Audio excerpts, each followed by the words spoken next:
누가복음 15장 20절에서 24절.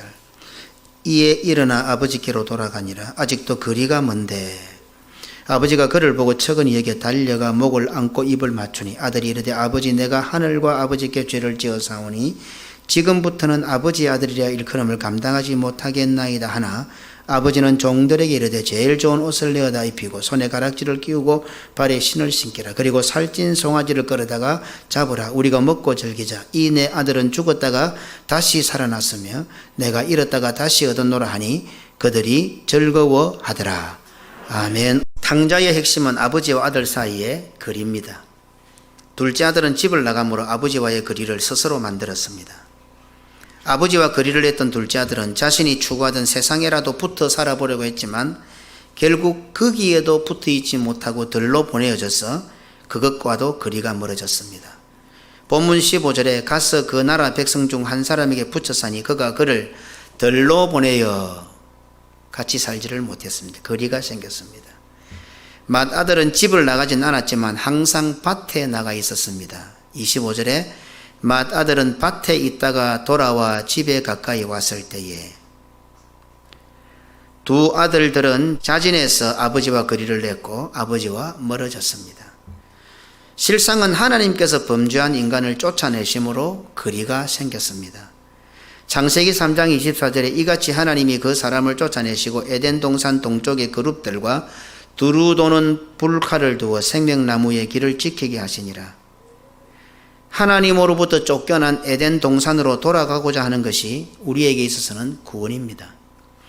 하나님 아버지로부터 멀어진 거리를 조금씩 좁혀가는 것이 신앙생활이요 성도들의 믿음의 여정이요 구원을 향하여 나아가는 순례길입니다. 하나님께서는 아브라함을 불러내시고 하나님과의 거리를 좁히셨습니다. 아브라함의 자손들로 하여금 자신의 백성을 삼으시고 에덴 동산에서와 마찬가지로 선악과를 주셨는데 그것이 곧 우리가 들고 있는 성경 하나님의 말씀 언약입니다. 그리고는 다시는 사랑하는 사람을 쫓아내지 않으시기 위하여 사람이 선악과를 따먹지 못하도록 원천 봉쇄 방법을 사용하셨습니다. 레위기 13장 46절에 병 있는 날 동안은 늘 부정할 것이라. 그가 부정한 적 혼자 살되 진영 밖에서 살지니라. 14장 8절에 정결함을 받는 자는 그의 옷을 빨고 모든 털을 밀고 물로 몸을 씻을 것이라. 그리하면 정하리니 그 후에 진영에 들어올 것이나 자기 장막 밖에 이래를 머물 것이요. 민수기 5장 2절에 이스라엘 자손에게 명령하여 모든 나병 환자와 유출증이 있는 자와 죽음으로 부정하게 된 자를 다 진영 밖으로 내보내되. 이런 말씀들을 부정한 것과 접촉하지 못하도록 하는 이 말씀을 읽으려면 엄청나게 많습니다. 생활 중에 발생하는 일상 일들에도 이렇게 의미를 부여하여 집으로부터 거리가 나지 않도록 조치하셨습니다. 집으로부터 거리가 나고 집으로부터 쫓겨나는 것은 죽는 것보다 더 무섭다고 가르쳤습니다. 몸에 피부병이 났는데 집으로부터 공동체로부터 추방을 당합니다.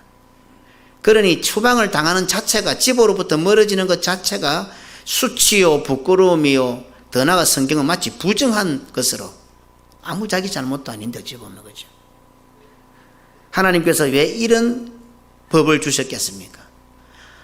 성도들이 집을 나가는 것이 이렇게 무서운 것이구나 하는 것을 가르쳐주고 계신 겁니다. 우리나라의 전통을 보면 가장 무서운 벌이 호적에서 파버리는 겁니다. 아버지로부터 집안으로부터 가까워질 수 없는 거리를 아예 없애버리는 겁니다. 노력하면 가까워지는 것이 아니라 호적을 파버리니까 이제 더 이상 방법이 없는 겁니다. 그래서 개인적으로 가장 무서운 벌입니다. 그리고는 좀 더 크게 멸문합니다. 집안의 문을 멸해버려서 다시는 그 공동체 속으로 들어올 수 없도록 만들어버리는 겁니다. 우리가 사극을 보면 잘못을 저지른 왕족들이나 대신들에게 3대가 죽을 때까지 한양 땅을 밟을 수 없다 하는 벌을 내리기도 합니다. 구약과 신약에서 발견할 수 있는 특이한 것은 문둥병자가 고침을 받아 다시 공동체의 일원으로 받아들여지는 모습입니다. 오늘날에도 불치의 병으로 알고 있는 한센병이 고침을 받습니다. 신기하지 않습니까? 그렇다면 이건 단순하게 육체적인 병의 의미가 아니겠지요. 물론 오늘도 고칠 수 있다고는 합니다. 약은 있습니다. 옛날처럼 그렇게 험악한 모습은 아닙니다만은 그래도 불치의 병 정도가 아니라 유전으로까지 보는 그런 병입니다. 그런데 성경에 보면은 문둥병 걸렸다가 낫습니다. 과학적으로는 의학적으로는 설명하기 참 어렵지만 이 속에 구원의 도리가 있구나 하는 것을 깨닫게 됩니다. 예수님께서도 문둥병자를 고치셨습니다. 마가복음 1장 44절에 이르시되 삼가 아무에게도 아무 말도 하지 말고 가서 내 몸을 제사장에게 보이고 내 깨끗하게 되었으니 모세가 명한 것을 드려 그들에게 입증하라 하셨더라. 성경은 이상스럽게도 문둥병에 대한 판정을 의사가 아닌 제사장이 하도록 규정하고 있습니다. 이처럼 왕따, 집단, 이지매의 근원을 성경에서 찾아보기에 충분합니다. 이것은 하나님의 자녀들이 하나님의 나라에서 멀어지지 않도록 하시려는, 구원에서 멀어지지 않도록 하시려는 하나님 아버지의 안전장치였습니다. 어둠과 빛이 함께할 수 없듯이 어둠은 빛으로부터 추방을 당하고 왕따를 당할 수밖에 없습니다. 이 정신은 단순히 누구를 왕따시키고 따돌리는 차원이 아닙니다. 어둠에 있는 자들이 빛 가운데 있는 자들을 부러워해서 빛으로 들어오게 하도록 하는 하나님의 구원 방편입니다. 자기는 어두워서 보이지 않는데 저 보니까 밝거든요. 밝은데 참 행복해 보이거든요. 홍해 앞에 이스라엘 백성들이 여호와의 불기둥 가운데 있으니까 그는 광명이고 그 밖에 있는 애국 군인들에는 흑암이었던 거예요. 자기들은 캄캄하고 보이지 않는데 그 앞에 보니까 하나님의 광명 안에 있는 이스라엘 백성들은 그 안에서 비록 자기들이 잡으러 왔는데도 안전하게 거하면서 그 밝은 빛 앞에 있으니까 그것을 보면서 들어오고 싶도록 만드시는 하나님의 구원의 방편인 거예요. 하나님의 아버지의 사랑을 잘 모르고 집을 나갔다가도 그 어둠 속에 있다가 밝은 것을 보니까 세상에서 제 멋대로 하고 싶은 대로 다 하고 개, 돼지처럼 살고 이것이 행복인 줄 알고 살았는데 가만 보니까 사람이 사람답지가 않은 거예요. 그런데 문득 눈을 들어보니까 광명 가운데 거하는 우리들은 그 어려움과 환난과 핍박과 고난 가운데 있어도 진짜 사람처럼 살고 가치 있게 살고 보람 있게 살고 저게가 진짜 사람 사는 곳이구나. 들어오도록 만들고 싶도록 하는 하나님의 구원의 방편이다 이 말입니다. 이러한 성경의 정신을 가지고 사는 사람들의 문화 속에는 선과 악, 거룩과 부정, 신앙과 불신앙의 분명한 구분이 있을 수밖에 없습니다. 그래서 지금 예수님께서 비유로 말씀하시고 있는 이 당시에 유대인들이 살아가는 모습 중에서 가장 무섭고 공포스러운 것이 있다면 마을 사람들로부터 공동체로부터 집단 왕따를 당하는 것, 집단 이지매를 당하는 것입니다. 그런데도 둘째 아들은 스스로 왕따를 자처했습니다. 그러니 얼마나 그것이 큰 죄인 것을 깨닫게 됩니다. 오늘을 살고 있는 성도들도 마찬가지입니다. 이사야 5장 8절에 가옥에 가옥을 이으며 전토에 전토를 더하여 빈틈이 없도록 하고 이 땅 가운데서 홀로 거주하려 하는 자들은 화 있을진저. 딱 우리 모습 안 같습니까? 오늘날 모습. 전토에 전토를 더하며 가옥에 가옥을 이으며 빈틈이 없게 만들어서 홀로 거죠. 자기 좋은 대로만 살려고 하는 거죠. 하나님께서 내게 주신 것들, 몸과 마음과 시간과 정성, 물질, 그 모든 것을 가옥에 가옥을 이으며 전토에 전토를 더하여 자기 자신으로 막 빈틈이 없도록 꽉 채우는 거죠. 나만을 위하여 사용하고 나의 이익만을 추구하고 하나님께 주신 사명과 이 땅에서의 우리의 해야 할 바를 깨닫지 못하고 교회를 위하거나 하나님과 성도를 섬기는 일에 자기의 시간과 정성과 마음과 물질을 사용하지 않는 자들에 대한 경고의 말씀입니다. 스스로 홀로 사는 거죠. 스스로 왕따가 되는 거죠. 신앙의 변질이란 참 쉬우면서 그 결과는 무섭습니다. 하나님께서는 이러한 왕따의 법칙을 하나님의 백성들이 하나님으로부터 멀어지지 않도록 제정해 주셨습니다. 성도들이 교회로부터 멀어지지 않도록, 성도들로부터 멀어지지 않도록, 성도들이 교회와 거리가 생기지 않도록, 성도들끼리의 거리가 생기지 않도록 하나님께서는 성경으로 기록해서 우리에게 당부에 당부를 하셨습니다. 강교한 사탄은 출애굽한 이스라엘 백성들을 미혹합니다. 금송아지를 섬기자고 하는 것이 아니다. 하나님은 눈에 안 보이니까 우리같이 정신이 없는 사람들은 잘 안 되니까 일단 금송아지 모양을 하나 만들어서 금송아지를 섬기자는 것이 아니라 우리를 출애굽시키신 하나님을 섬기자는 것이다. 아주 설득력이 있지 않습니까? 눈에 안 보이시는 하나님을 대신해서 그것만 딱 보면 하나님 기억할 수 있도록 하나 만들자 이 말입니다.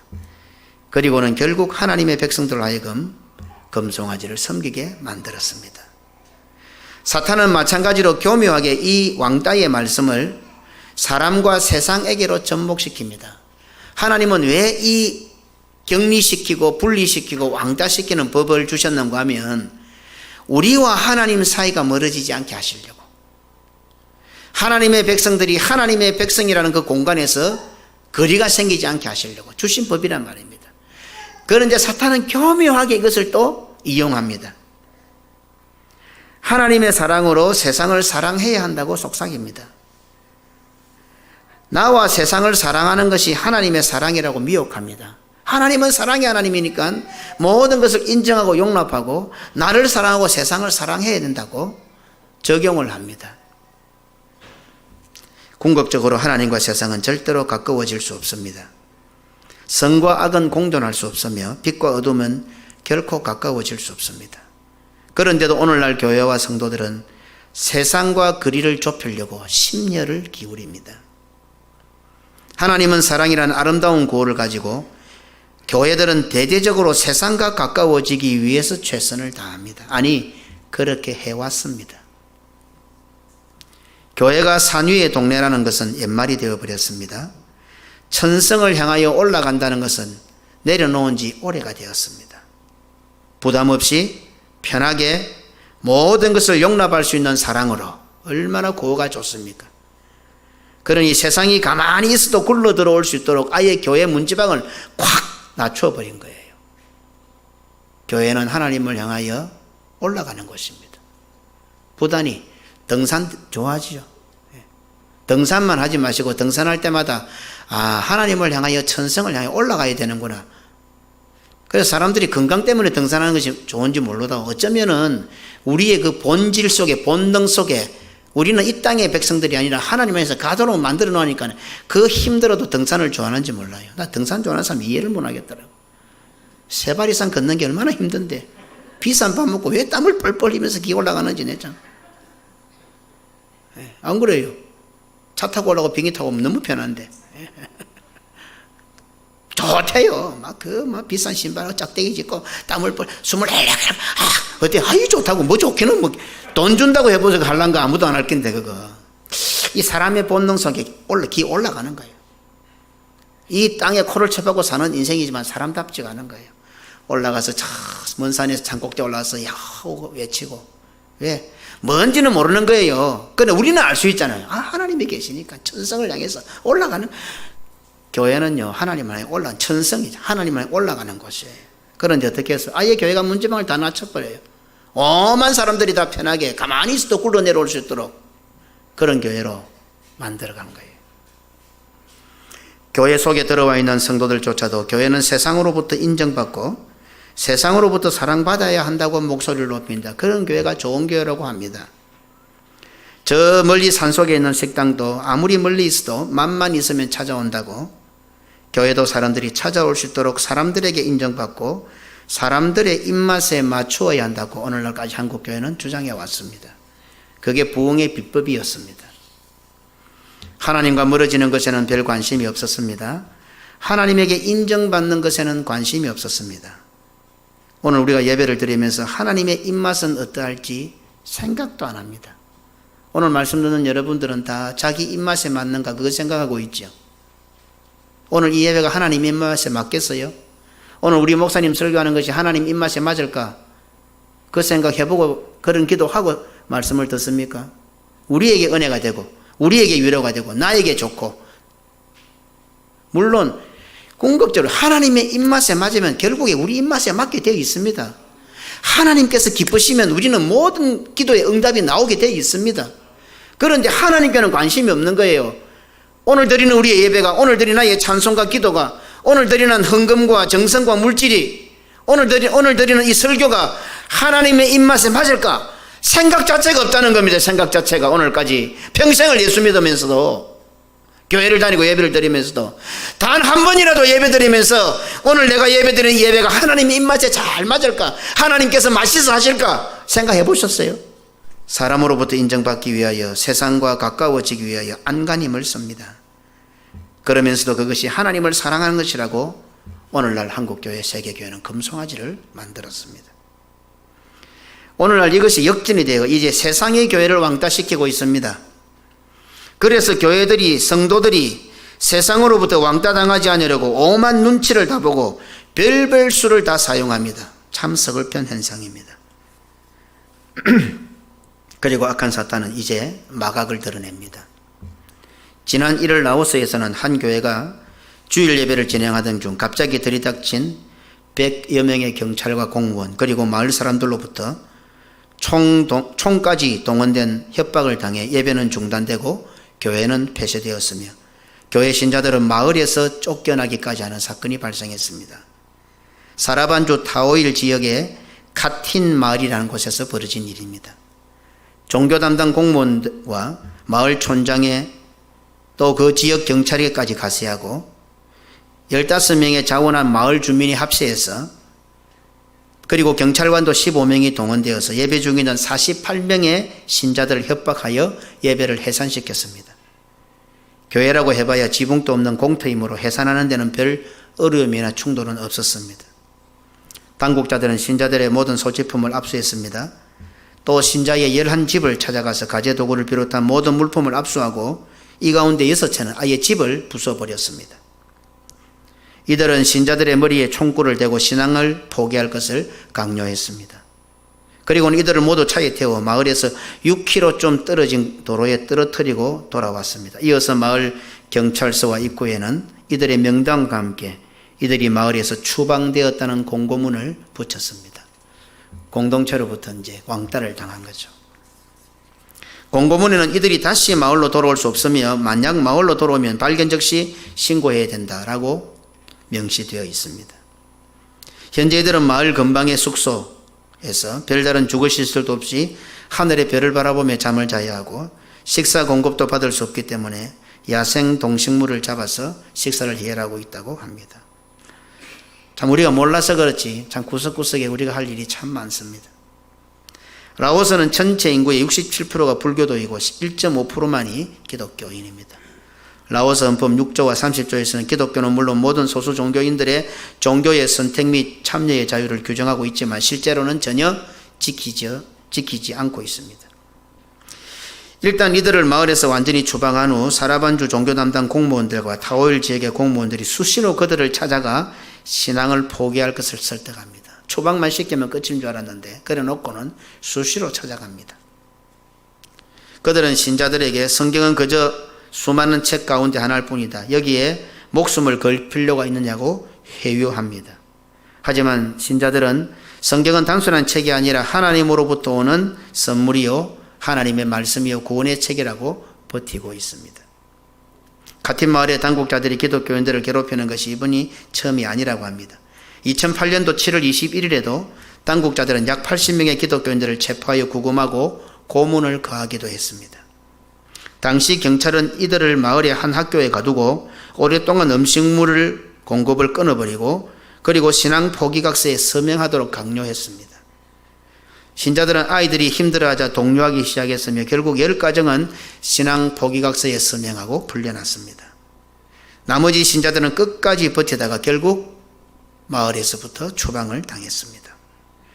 추방당한 10가정 중 7가정은 나중에 결국 신앙을 포기하기로 하고 마을로 돌아오게 되었답니다. 멕시코가 크리스찬에게 천주교로의 개종을 강요하고 이에 응하지 않으면 강제 추방하는 등 탄압이 심각한 것으로 드러났습니다. 크리스찬 포스터지는 멕시코 정부와 지역사회가 기독교인에게 천주교로의 개종을 강요하고 개종을 거부하면 탄압의 대상으로 삼고 있다고 보도했습니다. 미국 폭스뉴스도 세계 기독교 단체와 인터뷰를 통해 천주교로의 개종을 거부한 기독교인들은 마을에서 강제 추방당해 친구와 가족과 헤어져 살고 있다. 이들이 종교적 신념을 버리지 않는 한 지역사회에서는 이들을 배척한다, 왕따시킨다고 전했습니다. 멕시코 정부는 수십 명에 달하는 기독교인을 집에서 몰아내었으며 이들은 지역사회에서 매장당하고 굶주림에 시달리는 등의 심한 차별을 겪는 것으로 알려졌습니다. 멕시코 외곽 옥사카 지역에서 크리스천임을 밝히는 한 주민이 지역에서 추방당한 사건이 발생했습니다. 이 주민은 가족을 만나기 위해 그 지역을 방문했으나 마을 사람들에게 구타를 당한 뒤 지역 경찰에 투옥되었습니다. 둘째 아들이 돌아오면 딱 요 모양이 됩니다. 추방당했는데 돌아오면 이렇게 되는 거예요. 지 스스로 지발로 아버지 집을 떠난 것 같지만 돌아오면 요래 된다 이 말입니다. 세계 곳곳에서 기독교인들이 공동체로부터 추방을 당하고 있습니다. 세계 곳곳에서 교회가 세상으로부터 왕따를 당하고 있습니다. 우리나라에서는 마치 교회가 코로나19의 원상지인 것처럼 되어 나라로부터 백성들로부터 세상으로부터 왕따를 당하고 있습니다. 한국교회는 세상으로부터 왕따를 당하지 않으려고 자진해서 예배를 중지하고 교회의 문을 걸어 닫았습니다. 우리가 사탄 같으면 어떻게 생각할까요? 이렇게 해도 교회만은 성도들만은 안 넘어질 거라고 생각했을 것 같습니까? 사탄은 적어도 교회만은 예배만은 쉽지 않을 것이라고 생각했을 것인데 교회가 성도들이 알아서 예배를 중지하고 알아서 교회 문을 걸어 닫으니 이왕 내친 김에 한 걸음 더 나아갑니다. 사회적 거리두기. 이제 세계는 서로 거리를 두자고 난립니다. 사회적 거리를 두지 않으면 이제는 반역자가 되어버립니다. 서로 거리를 두어야 산다고 난리입니다. 서로가 서로를 왕따시키고 나라가 나라를 왕따시키고 있습니다. 세상이 우리를 왕따시키는 것이 아닙니다. 잘 아셔야 됩니다. 성경에서 이 법은요, 세상이 우리가 세상에서 왕따당하는 것을 금내라고 주신 것이 아닙니다.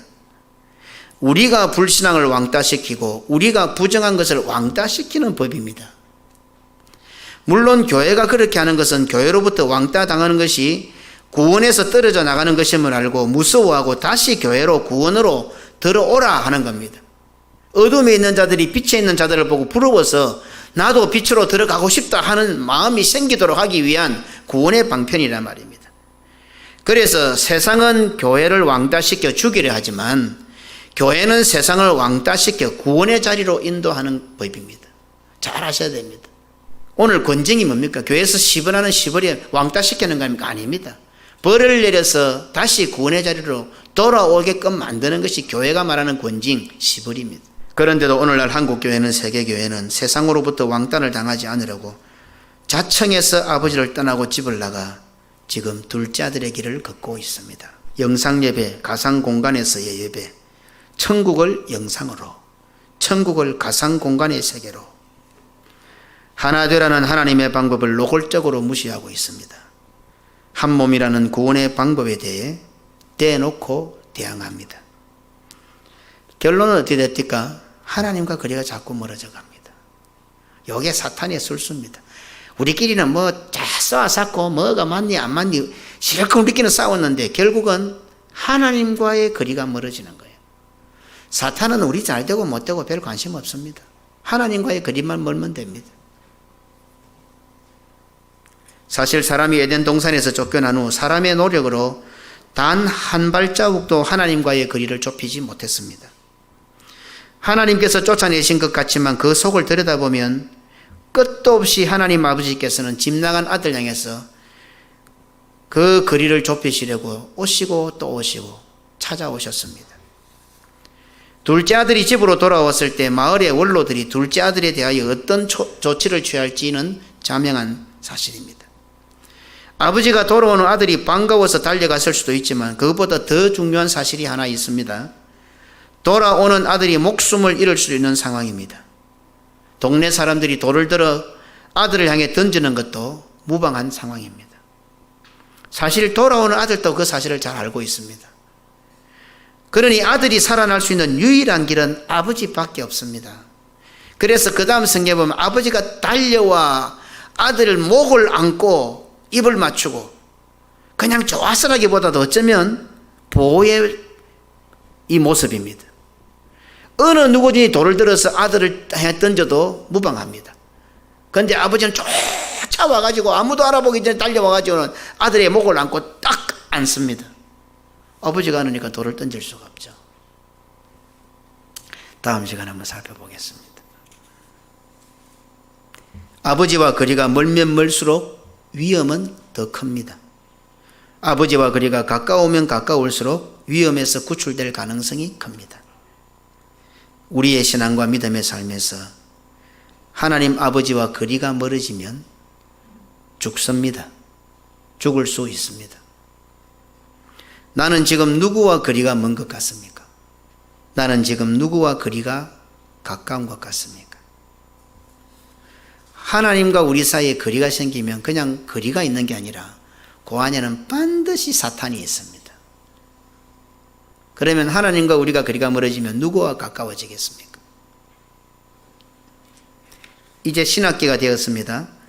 자녀들에 대한 부모들의 한결같은 염려와 걱정이 무엇입니까? 기도 제목이 무엇입니까?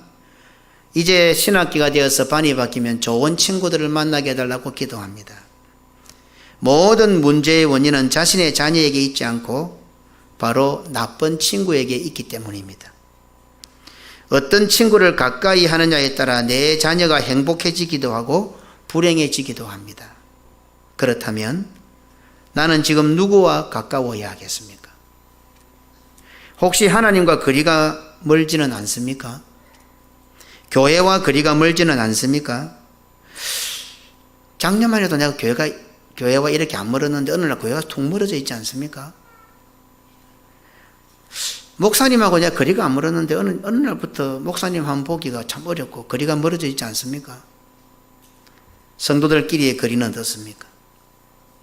친구도 내 자녀의 인생에 결정적인 역할을 하는 것을 잘 알면서 어떻게 신앙생활과 교회생활, 믿음의 생활에 결정적인 역할을 하는 하나님과 교회와 목회자와 거리가 멀어져 있는데도 그렇게 걱정 없이 편안하게 사십니까?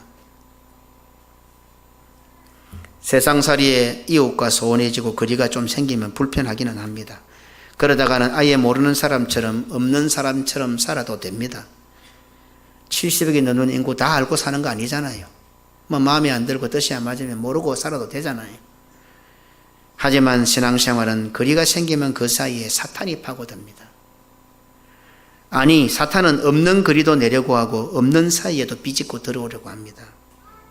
그것은 망고불변의 진리입니다. 적어도 교회 한 5년 이상 10년 다녀본 사람들은 다 이해하실 거예요. 그냥 단순하게 하나님과 거리가 멀어지고 교회와 거리가 멀어지고 목사님과 성도들과 거리가 멀어진 거 아니에요. 영화를 열고 들여다보세요. 그 사이에 사탄이 딱 꽈리를 털고 앉아 있어요. 7 귀신을 데려다가 그 사이에 지금 꽈리를 털고 있는 거예요. 사랑의 거리가 생기면 미움이 파고듭니다. 믿음의 거리가 생기면 불신이 파고듭니다. 감사의 거리가 생기면 원망이 파고듭니다. 소망의 거리가 생기면 절망이 파고듭니다. 하나님과 교회와 목회자로부터 거리가 생기면 사탄이 파고듭니다. 영혼이 죽습니다. 육신도 피폐해집니다. 우리 성도들은 영적 생활이 감사가 없으면 육신의 생활 어떻습니까? 아무 문제가 없는 것 같아도 피폐해집니다. 그래 돼야 성도입니다. 영혼이 병들어 죽어가는데 육신이 아무렇지도 않으면 그거 진짜 문제 있는 거예요. 감사한 것은 하나님 아버지께서는 변함없이 우리와의 거리를 좁히고 계신다는 사실입니다. 하나님 아버지께서 친히 찾아오셨고 독생자 예수 그리스도를 세상에 우리에게 보내셨고 지금도 성령님을 보내십니다. 가만히만 있어도 하나님과의 거리가 가까워집니다. 막 아주 극단적으로 표현하면 우리는 하나님과 가까워질 수 있는 능력이 아예 없습니다. 찾아갈 수가 없습니다. 거리를 못 좁힙니다. 그래서 하나님의 임재, 우리가 그냥 가만히만 있어도 하나님은 계속하여 우리를 향해 찾아오시고 계십니다. 하나님과의 거리가 가까워집니다. 그런데 자꾸 하나님과의 거리가 멀어진다는 건 무슨 말입니까? 가만히 안 있다는 겁니다. 나는 원망 안 했는데, 나는 불평 안 했는데, 아닙니다. 가만히도 못 있었다는 겁니다. 가만히 있으면 하나님은 찾아오시고 우리가 하나님 사이의 거리가 가까워질 수밖에 없습니다. 그런데 왜 자꾸 멀어집니까? 자기 욕심대로 살거든, 자기를 부인 안 하거든, 자기 십자가를 안 지거든. 가만히 안 있었던 거예요. 그것의 반증입니다. 자기 중심이라는 세상 조류에 자꾸 떠내려가고 있다는 증거입니다. 현상 유지만 해도 하나님과 가까워집니다. 어떻습니까? 그냥 하루하루 살아도 우리 인생은 하나님과 가까워질 수밖에 없습니다. 하루하루가 잘 가지요. 1년이 가고 10년이 가고 그러다 보면 저절로 하나님과 가까워지고, 이게 자연의 법칙입니다. 하나님께서 그렇게 만들어 놓으셨어요. 죽음이란 것은 하나님 앞에 서는 시간 아닙니까? 계속해서 인생은 나이가 들어가면 들어갈수록, 세월이 가면 갈수록 하나님과 가까워지는 거예요. 하나님이 정한 주의를 지키는 것, 하나님과 가까워지는 방법입니다. 하나님을 만나는 그 예배를 드리는 것, 하나님과 가까워지는 겁니다. 그냥 살고만 있어도 세월이 가서 하나님과 거리가 가까워지는 것처럼, 오늘 우리 영적 세월을 살아가는, 하늘의 세월을 살아가는 성도들은 주일만 지켜도, 예배의 자리에만 있어도 항상 우리를 향해서 달려오시고 찾아오시는 하나님이 계시기에 우리는 하나님과 거리가 가까워진다는 사실입니다. 어떻습니까? 얼마나 가까워졌습니까? 지금 나는 하나님과 거리가 얼마나 가까워진 것 같습니까? 아니, 하나님과 내 사이는 얼마나 거리가 있는 것 같습니까? 우리가 꼭 기억해야 하는 것이, 하나님은 지금도 우리를 향해서 달려오고 계십니다.